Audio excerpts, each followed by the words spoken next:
El conflicto que originó la frase «lograr una victoria pírrica» durante el tercer siglo a.C., el monarca Pirro del Epiro atacó Italia y consiguió victorias sobre Roma. A pesar de todo, derrotado abandonó la península.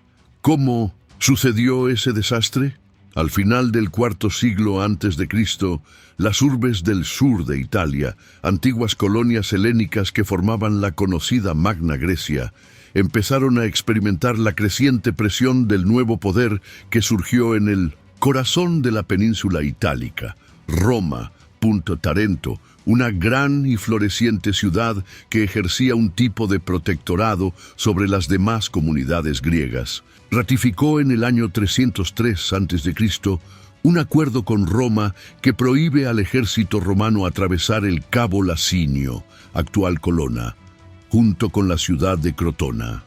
A pesar de esta bravata, los tarentinos no tenían la capacidad de protegerse de manera autónoma.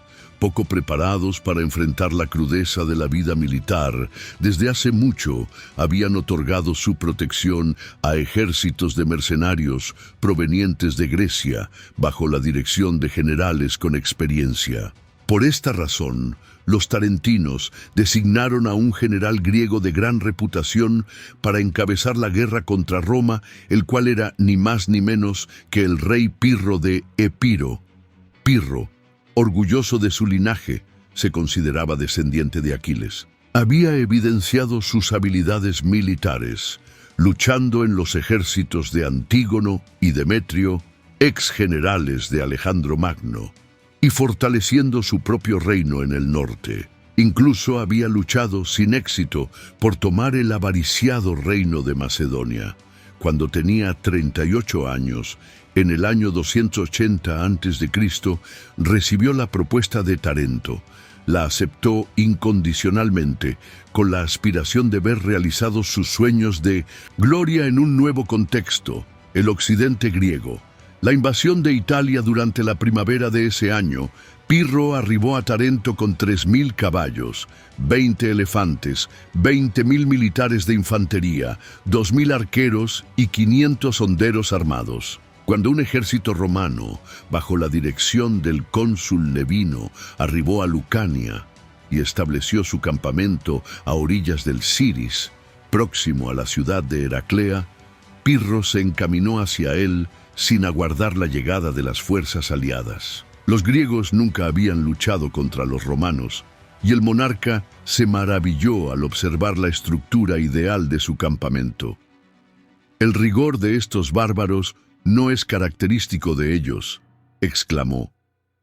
En realidad, en el enfrentamiento posterior, los romanos estaban a punto de sorprender a los griegos, pero entonces aparecieron los elefantes, quienes ahuyentaron a la caballería romana. Fue un triunfo significativo para Pirro, pese a que experimentó múltiples pérdidas, según las fuentes, incluyendo a sus amigos y oficiales más leales. Basándose en el impacto provocado por la derrota de Heraclea, Pirro envió a Roma a su hombre de confianza, Cineas, quien prometió la paz a los romanos con el compromiso de liberar a las ciudades griegas del sur de Italia y respetar los territorios de samnitas, lucanos y brutios. El Senado, bajo la influencia del ilustre Apio Claudio, declinó las sugerencias de Pirro y proclamó que lo lucharía con todas sus fuerzas durante su estancia en Italia. Dado que la campaña en Lacio no había producido los resultados esperados y las solicitudes de paz eran seriamente rechazadas, Pirro se trasladó al año siguiente a Apulia. El ejército romano se presentó al enfrentamiento cerca de Áusculo, y en un primer instante Pirro experimentó dolor al verse forzado a luchar en un terreno montañoso y boscoso, donde no consiguió que su caballería o sus elefantes participaran en la batalla. Por fortuna, cayó la noche antes de concluir el combate y al día siguiente, Pirro hizo un manejo astuto para mover la batalla a un terreno plano más propicio, donde pudo desplegar su falange en agrupación compacta. Los legionarios mantuvieron un combate intenso con sus espadas frente a las sarisas, las largas picas griegas, hasta que los elefantes volvieron a surgir. Sin embargo, en esta ocasión, los romanos estaban listos. Equiparon 300 carros con utensilios de madera que lanzarían a las bestias unos garfios de hierro, muchos de ellos envueltos en fuego. Un triunfo pírrico. Sin embargo, la fuerza de la falange griega y los tiradores que acompañaban a los elefantes determinaron el combate. Los romanos escaparon en desbandada y Pirro tomó control del campo de batalla, donde habían fallecido 6.000 romanos y 3.300 griegos. Al ser felicitado por uno de sus oficiales, Pirro expresó: «Otra victoria como esta y estamos perdidos». El impacto de esta batalla en la historia romana y el enorme impacto que en el futuro tuvieron las vidas paralelas de Plutarco, obra en la que se relata esta anécdota, originaron la denominación Victoria Pírrica para aludir a un éxito obtenido a costa de pérdidas excesivas o de las cuales no se obtiene un beneficio evidente. Efectivamente, Roma superaba todos sus obstáculos y reclutaba nuevas legiones. En cambio, para Pirro cada uno de sus mercenarios altamente capacitados y sus elefantes resultaba irreemplazable. Además, las victorias, obtenidas con gran sacrificio, no le indicaban ningún avance en el conflicto bélico. En ese periodo, una delegación de las ciudades sicilianas de Siracusa, Agrigento y Leontinos arribó a Pirro con la intención de expulsar a los cartagineses de su isla. En el otoño del 278 a.C., arribó a la isla, liberó a Siracusa de su dominio y en un periodo de un año, toda Sicilia, excepto Lilibeo y Mesina, quedó bajo su control. Pese al triunfo militar, sus comportamientos despóticos, sus guarniciones y sus tributos despertaron la ira de los sicilianos, que ya no se preocupaban por la amenaza de Cartago. Entonces, optó por regresar a Italia al conocer que samnitas y tarentinos imploraban con desesperación su asistencia. La última derrota. En el año 276 a.C., bajo el ataque de la flota de Cartago, arribó a Tarento con el objetivo de organizar la ofensiva contra Roma. El próximo año dirigió su fuerza militar contra el cónsul Manio Curio, quien había establecido su campamento en el país de los samnitas, junto a la ciudad de Maleventum, que después de la victoria romana modificó su nombre por Beneventum.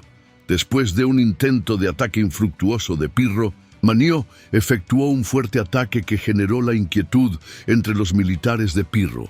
Sin embargo, en la otra ala, los legionarios fueron vencidos y los elefantes los empujaban hacia su base. Las tropas ubicadas en el campamento romano dispararon una lluvia de proyectiles a los elefantes, obligando a retroceder, causando una gran confusión que los romanos utilizaron para determinar la batalla. De acuerdo con Floro y Dionisio de Halicarnaso, todo se originó por un suceso fortuito. Una cría de elefante fue interceptada por las jabalinas y se volvió asustada, barriendo con fuerza. La madre dejó la línea de lucha y se marchó tras ella, provocando el desorden a su paso. Entonces, los romanos rechazaron a los demás elefantes, asesinando a 2 y confinando a otros 8 en un sitio sin escape. Algunos fueron trasladados a Roma para el asombro de la plebe. De acuerdo con Eliano, los romanos emplearon un arma novedosa y peculiar. Prendieron fuego a cerdos bañados en grasa y los dispararon contra los elefantes, quienes se aterraron al escuchar sus terribles gritos. Después de la derrota, Pirro abandonó una reducida tropa en Tarento bajo la dirección de uno de sus hijos y se trasladó al Epiro. En los años posteriores, batallaría exitosamente en Macedonia y posteriormente también tomaría parte en Grecia. Durante su lucha en Argos, en el año 272 a.C., una teja arrojada por una mujer desde un techo lo dejó sin vida y cayó de su caballo, situación que un soldado utilizó para cortarle la cabeza. En ese mismo año, Roma capitulaba frente a Tarento.